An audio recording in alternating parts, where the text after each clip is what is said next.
कोल्हापूरमध्ये 10 वर्षांच्या मुलीची लैंगिक अत्याचार करून हत्या करण्यात आली। पीडित मुलगी काल दुपारपासून बेपत्ता होती। 2 संशयितांना पोलिसांनी ताब्यात घेतले।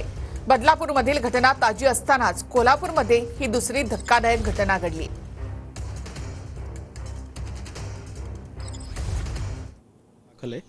त्यामध्ये आता ज्या शक्यता आहेत विविध या गुन्ह्याच्या क्राइम अगेन्स्ट चाइल्ड त्या सर्व शक्यता पडताळून फॉरेन्सिक टीमला सांगून तिचं शवविच्छेदन आता पोलीस करून घेत आहेत। त्याचबरोबर स्थानिक गुन्हे शाखेची टीम देखील संशयित जे आहेत, कारण या ठिकाणी दुपारी 1:45च्या दरम्यान सदर मुलगी एका अनोळखी इसमासोबत चालत येतानाचं एक अंधुकसं फुटेज देखील प्राप्त झालेलं आहे। तर त्या व्यक्तीचा देखील शोध एलसीबीची टीम घेते।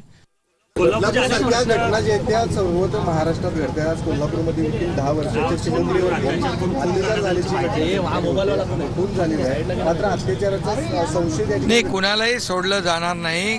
कोणी गुन्हेगार असला तरी सुद्धा त्याला कठोर शिक्षा दिली जाईल। गृहमंत्री महोदयांनी देखील त्याच्या बाबतीमध्ये आता माहिती घेतली आहे। सकाळी तिचा मृतदेह सापडलेला आहे आणि संशय आहे की लैंगिक अत्याचार देखील झालेला असण्याची शक्यता त्या ठिकाणी आहे। त्या संदर्भात पोलिसांनी तात्काळ कारवाई सुरू केली आहे। काही संशयितांना त्या ठिकाणी पकडलेलं आहे आणि त्यांची चौकशी चाललेली आहे। कुठल्याही परिस्थितीत या संपूर्ण घटनेच्या तळाशी जाऊन जो काही त्या ठिकाणी आरोपी असतील त्या आरोपींना कठोरतम शिक्षा केली जाईल आणि हा जो काही बिहारचा परिवार आहे त्या परिवारालाही योग्य ती मदत केली जाईल।